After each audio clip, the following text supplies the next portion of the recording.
ขวงเสียงขวางเป็นแขวงหนึ่งที่นอนอยู่เขตภาคเหนือของสาธารณรัฐประชาธิปไตยประชาชนลาวมีเนื้อที่ของป่าไม้ปกหุ้มหนาแน่นมีความอุดมสมบูรณ์ทางด้านชีวนานาพันธุ์หลากหลายชนิดแต่ปัจจุบันป่าไม้เหล่านั้นนับมือนับถือทำลายแหล่งน้ำบกแห้งสัตว์ป่าและสัตว์น้ำสูญหายอันเนื่องมาจากการบุกรุกลักลอบตัดไม้การถางป่าเฮ็ดให้แบบเลื่อนลอยและการหากินแบบดับสูญของชาวบ้านและกลุ่มคนที่หวังแต่ผลประโยชน์โดยบ่คำนึงถึงผลกระทบที่ตามมาอิงตามแผนดำเนินการพัฒนากสิกรรมและป่าไม้5ปีครั้งที่7 2011 ถึง 2015 เวียกงานคุ้มครองและพัฒนาป่าไม้เป็นเวียกงานที่สำคัญในการสร้างความอุดมสมบูรณ์ให้แก่ป่าไม้และเพื่อยกอัตราการปกหุ้มของป่าไม้ให้นับมือนับสูงขึ้นบรรดาคาดหมายต้นต่อและแผนงานดังกล่าวจึงได้สุมใส่สืบต่อเพิ่มพื้นที่ความปกหุ้มของป่าไม้ให้หลายกว่า 65% ในปี 2015 และ 70% ฮอดปี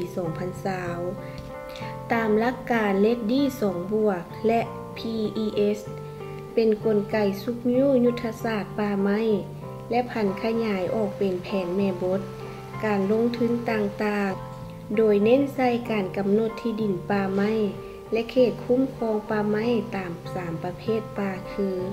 ป่าสงวนป่าป้องกันและป่าผลิตให้จะแจ้งพร้อมการวางแผนคุ้มครองนำไส้และกำหนดระบบกลไกซุกยิ้วการสนับสนุนที่เอื้ออำนวยให้ประชาชนและผู้ประกอบการในขอบเขตเป้าหมายเพื่อเป็นพื้นฐานปกปักรักษาป่าไม้ด้วย2 บาท 9คือเฮ็ดให้ป่าไม้ได้รับการฟื้นฟูได้โดยธรรมชาติและปรับปรุงคุณภาพโครงสร้างของป่าฟื้นฟูด้วยการปลูกเสริมบางชนิดพันธุ์ไม้ติดพันกับการเพิ่มแรงเก็บกักคาร์บอนและดูดซับอายคาร์บอนไดออกไซด์ให้สูงขึ้นซึ่งเป็นจุดประสงค์หลักของโครงการการแบ่งดินแบ่งป่ามันก็บ่แม่นว่าเฮาเฮ็ดบ่ได้หรือก็บ่แม่นว่าสิ่งที่ประชาชนนี้นำไปสู่ความทุกข์ยากสำคัญในการแบ่งดินแบ่งป่าแม่นเว้าถึงการคุ้มครองขอบเขตของตนเองรับผิดชอบดินอันนี้เป็นดินวงศาคณญาติแห่งชาติมันเป็นของผู้ใดผู้หนึ่งให้เข้าใจว่านั้นในการคุ้มครองแต่ละบ้านแต่ละคุ้มในการจัดสรรในการทำการผลิตเนี่ยเป็นปัญหาสำคัญเพื่อบอกให้ประชาชนพวกเรานี่บุกลุกเข้าไปในทำการผลิตโดยเฉพาะเป็นป่าไม้ที่ห่วงห้ามหรือป่าไม้ใหญ่ป่าไม้ดงดิบคือตามกฎหมายที่พวกเราได้เคยได้ทำเฮียนให้กันแล้วแต่มาสุดนี้ทางคณะพิสอบในการแบ่งดินแบ่งป่านับแต่ขั้นเมืองลงฮอดหักฐานบ้านคุ้มตัวนี้มันก็บ่แม่นเรื่องยากเนาะแต่ว่าสำคัญเป็นในขอดการจะตั้งปฏิบัติถ้าเฮาเว้าไปแต่ว่าการจะตั้งปฏิบัติเนี่ยเฮาเฮ็ดบ่ได้นี่นะมันก็บ่ตื่มหยังการจัดสรรนี่ก็ทางวิชาการก็ได้เว้าไปแล้วบ่อนทำการผลิตเป็นให้แบบนี้จะต้องเป็นให้บุญเวียนเมื่อกี้ก็ได้เว้าว่าจักเฮกตาร์4 เฮกตาร์ต่อครอบครัวบ่เฮ็ดไปแล้วก็ต้องหมุนเวียนไปอยู่ในนี้บ่ให้บุกเข้าไปบนอื่นที่ได้ในขอบเขตที่ว่ามีการห่วงห้ามให้เข้าใจว่านั้นอันนี้คิดว่าบ่แม่นเฮ็ดแต่บ้านเฮาบ่แม่นเฮ็ดแต่เมืองเฮาแล้วก็บ่เฮ็ดแต่แขวงเฮาในทั่วประเทศเฮาจะต้องได้พร้อมกันจะตั้งปฏิบัติเพราะว่าป่านี่มันป่าของวงศาคณญาติแห่งชาติคันเฮาบุกลุกเข้าไปแล้วมันก็จะเหือดแห้งบางเทื่อน้ำนี่พวกพ่อแม่ประชาชนพวกเฮาก็ได้ฮู้แล้วว่าเฮาทำลายป่าไม้หลายเท่าใดน้ำมันก็บกแห้งเท่านั้นบ่ถึงบ่อนทำการผลิตมันก็บ่เพียงพอเท่านั้นบางเทื่อปีนี้ได้เฮ็ดปีใหม่บ่ได้เฮ็ดมันเป็นนั่นแหละยอดห้วยยอดน้ำบ่อนใดที่พวกเฮาสงวนบ่อนใดที่วิชาการว่าต้องได้ห้ามบ่ให้พ่อแม่เฮ็ดอันนี้เฮาก็ต้องได้มีการกวดกาคณะพิสอบที่ทางทีมงานจะได้แต่งตั้งพ่อแม่ประชาชนพวกเฮานี่ ในการรับผิดชอบกวดกาในการเฮ็ดให้เฮ็ดสวนของพ่อแม่ประชาชนนี่ให้มันดีคันที่เฮาเฮ็ดอันนี้บ่ดีมันก็จะคือเก่าอันนี้เข้าใจเพิ่นนั้นปัญหาสำคัญข้าพเจ้าขอเรียกร้องว่าหมดทุกคนต้องเป็นเจ้าจะเฮ็ดหยังลงไปต้องได้ศึกษาต้องได้เสนอว่าเฮ็ดอยู่บ่อนนั้นบ่อนนี้นั้นมันได้บ่หรือบ่ได้แม่นอยู่บ่อยู่แล้วจับผ้าจับขอนไปบุกจักหน่อยคันถึงมันมาเห็นเจ้าต้องได้ปรับใหม่ในนั้นในนี้หั่นนะเจ้าน้อยมันคันถึงเฮ็ดใส่การจะตั้งนี่เฮ็ดใส่บ่ให้เข้าใจผิดข้อนี้ถ้าคิดมาแม่นเฮาเฮ็ดใส่เฮาให้เข้าใจอันนั้นแหละเพราะว่าทางทีมงานแล้วว่าคันถึงนี่เพิ่นก็ได้เว้าแล้ว ได้แบ่งให้แล้วอาจจะครบถ้วนอันใดมันบ่พอขอให้พ่อแม่ประชาชนแต่ละครอบแต่ละครัวแต่ละคุมไม่ต้องเสนอนำการจะตั้งที่ได้แบ่งดินแบ่งป่านี่ให้มันละเอียดถ้าละเอียดแล้วมันพร้อมกันจะตั้งปฏิบัติแล้วมันจะมีแผนมันมีข้อกำหนดในการคุ้มครองและนำไซที่ดินนี่นะให้เข้าใจไว้นั้นวันที่เขาจะเฮ็ดรารามไปคือผ่านมาบ่ได้อันนี้มันเป็นปัญหาสำคัญที่พวกเขาจะต้องได้ตัดสินสำคัญต้องศึกษาผมแนวคิดของพ่อโซนนี้มุดทุกครอบครัวเป็นเจ้านำกันโครงการพัฒนาชีวนานาพันธุ์กสิกรรมหรือตาบีได้นำเอารูปแบบวิธีการวางแผนนำไส้ที่ดินแบบมีส่วนร่วมของกรมส่งเสริมกสิกรรมและสหกรณ์มาจัดตั้งปฏิบัติและขยายเวียกงานดังกล่าวโดยร่วมกับแผนกกสิกรรมและป่าไม้แขวงห้องการทรัพยากรน้ำและสิ่งแวดล้อมองค์การคุ้มครองที่ดินรวมถึงอำนาจการปกครองขั้นแขวงเมืองและบ้านเพื่ออำนวยความสะดวกในการริเริ่มโครงการระยะเริ่มต้นแม่นเฮ็ดสำเร็จสมบูรณ์แล้ว6บ้านอยู่ที่เขตเคิงร้องหาง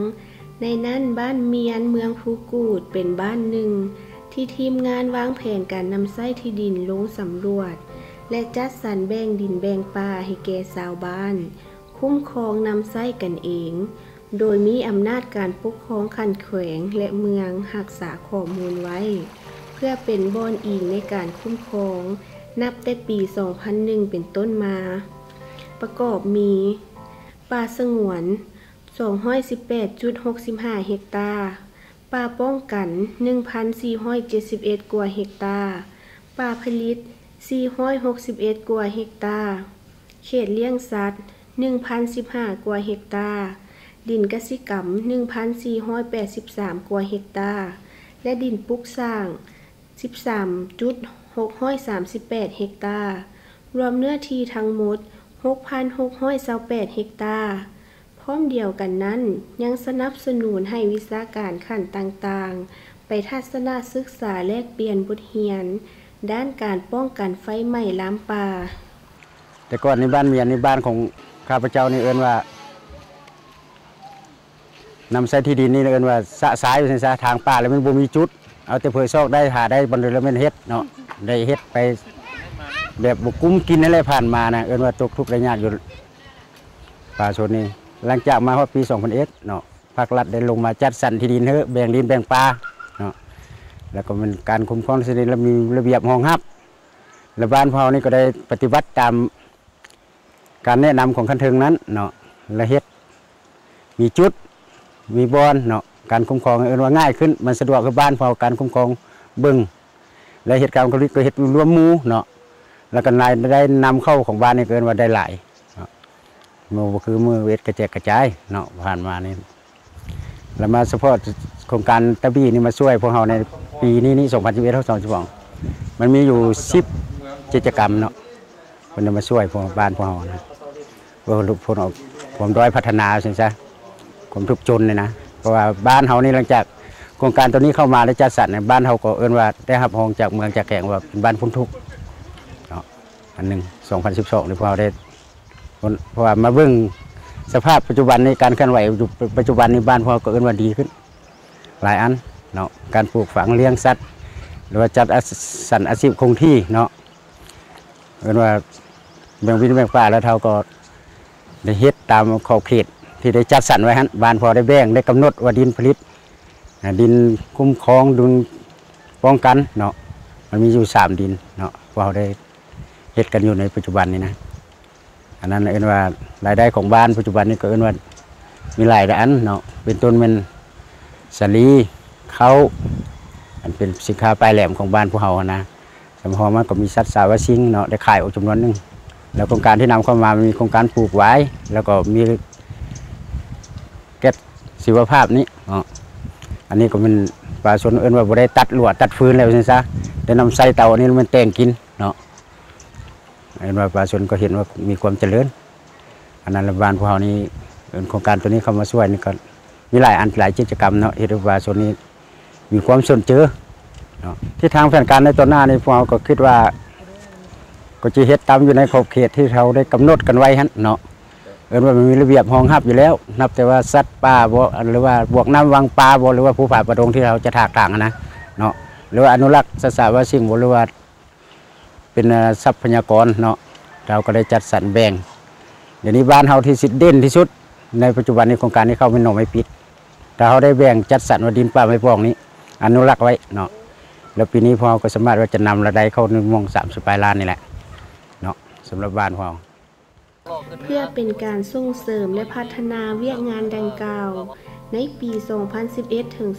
2012 โครงการตับบีจึงขยายกิจกรรมลงสู่กลุ่มบ้านท้ายล่องคานโดยอิงใส่ผลสำเร็จในระยะเริ่มต้นและเน้นนักตื่มในด้านวิชาการ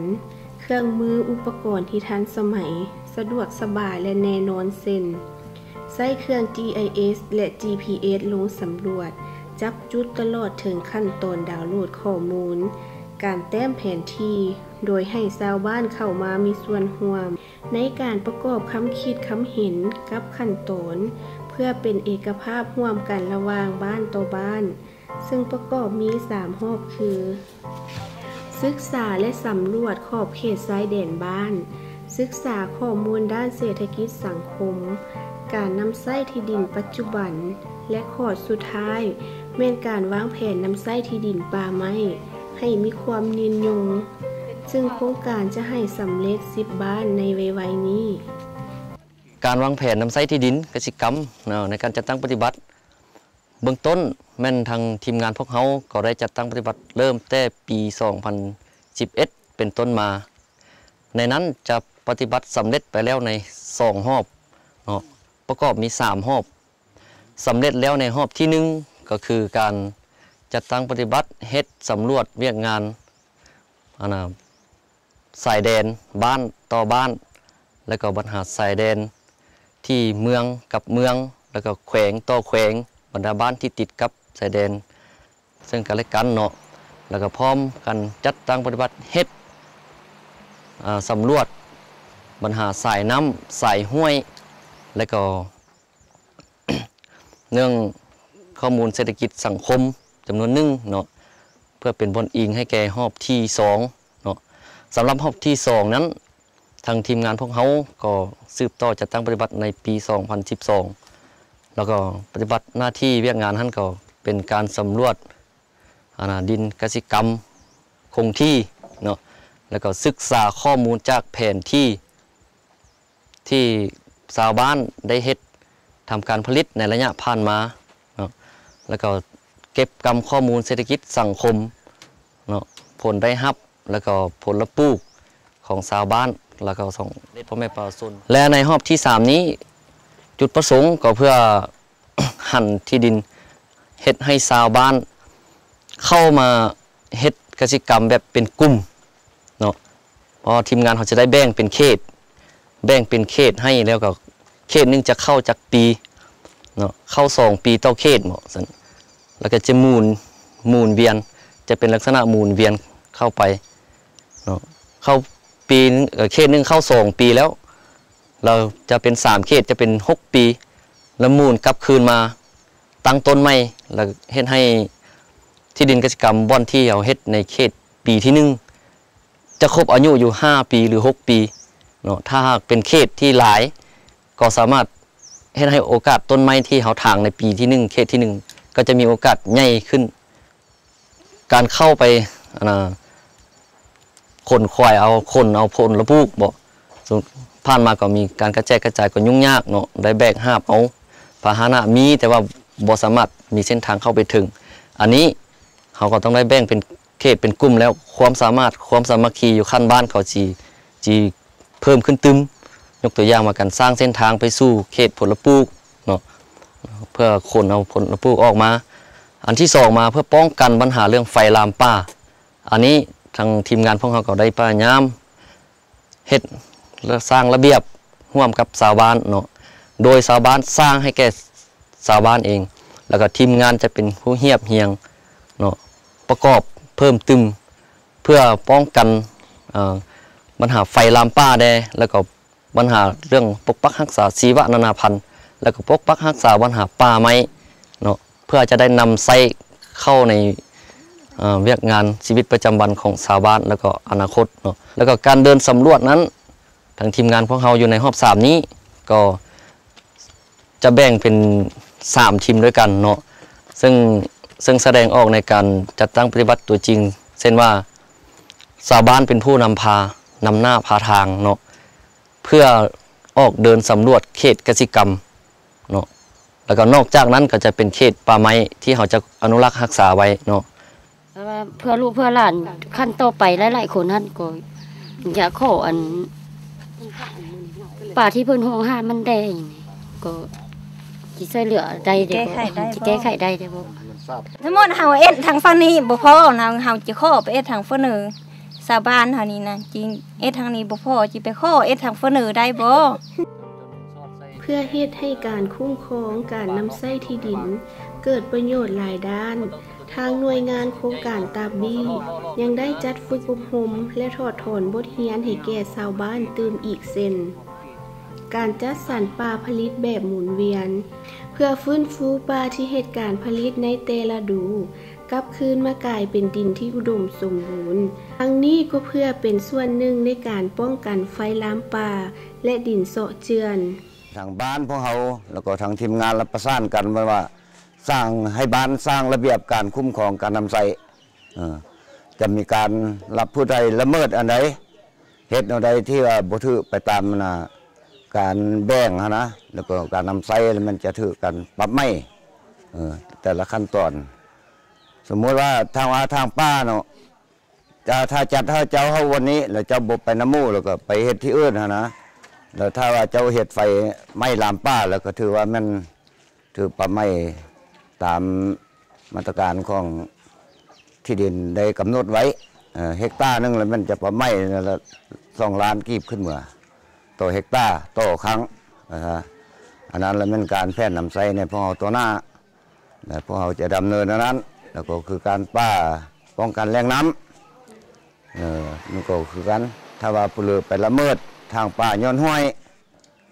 แล้วมันก็จะได้ปรับไม่และการล่าสัตว์อยู่ป่าสงวนห่วงห้ามมาเป็นสินค้าก็จะได้ปรับไม่อันนั้นมันระเบียบการคุ้มครองของพวกเราในตัวหน้าแล้วมันเป็นไปแนวนั้นตามจิตใจพวกเรานี่มาเบื้องแล้วก็เห็นว่าแผนทั้งหมดมันเหมาะสมระหว่างทีมงานกับทางบ้านแล้วมันประสานกันแล้วมันเหตุที่ว่าแบบถูกต้องตามทิศทางแนวทางของภาคของรัฐที่กำหนดไว้อยู่ในการนำไส้ที่ดินแล้วก็นำป่าสุ่มไส้บอกให้เลยก็มันปฏิบัติไปตามรูปแบบนั่นแหละเป็นไปนั้นความรู้สึกของพวกเราในตัวหน้าแล้วก็พร้อมกันจะได้จัดตั้งปฏิบัติไปรูปการนั้นนอกจากนี้ทางหน่วยงานยังได้จัดสรรพื้นที่ดินแฮสำรองให้แก่ชาวบ้านให้ครอบครัวที่มีสมาชิกเพิ่มขึ้นหรือเนื้อที่เหตุการณ์ผลิตนั้นบ่เพียงพอปลุกระดมให้ชาวบ้านหันมาเหตุการณ์ผลิตแบบรวมกลุ่มเพื่อยกระดับการผลิตเสบียงอาหารให้เพิ่มขึ้นหันจากการผลิตแบบดั้งเดิมมาเป็นการผลิตหลากหลายแบบเส้นการแปรรูปหน่อไม้ปิดการปลูกเบี้ยใบลายการปลูกวายเอายอดเอาเส้นและแนะนำวิธีการปลูกพืชพักอื่นๆไปเคียงคู่กับการคุ้มครองและนำไส้ชีวนานาพันธุ์แบบยืนยงของเราผมเน้นภาคภูมิใจที่ทางทีมงานเมืองแข้งที่ได้ลงมาแบ่งดินแบ่งป่าให้พวกประชาชนเรานำไส้แบบยาวนาน นำใช้ในการเข้าในการผลิตปลูกฝังเลี้ยงสัตว์ก็คือมีป่าสมไส้ป่าป้องกันแล้วก็มีการทำมาหากินแบบง่ายดายในอนาคตโตหน้าเพื่อลูกเพื่อหลานจากมากผลดังกล่าวก็คือการจัดตั้งปฏิบัติเวียกงานของโครงการกับภาคส่วนที่เกี่ยวข้องเวียกงานการวางแผนนำไส้ที่ดินแบบมีส่วนร่วมได้กลายเป็นกลไกอันสำคัญในการฟื้นฟูป่าไม้การคุ้มครองแหล่งน้ำและสัตว์ป่าติดพันกับการเพิ่มแรงเก็บกักกับบอนและดูดซับอายกับบอนไดออกไซด์ให้นับมือนับสูงขึ้นพร้อมเดียวกันนั้นยังเฮ็ดให้ชาวบ้านยุติการถางป่าเฮ็ดให้แบบเลื่อนลอยมีการผลิตกสิกรรมคงที่หมุนเวียนไปตามระบบมีแบบแผนการคุ้มครองน้ำไส้ดินและป่าไม้ตาม3ประเภทป่าได้อย่างมั่นคงดังคำควรของชาวบ้านเขตท้ายล่องคานเมืองภูกูที่ว่าน้ำไหล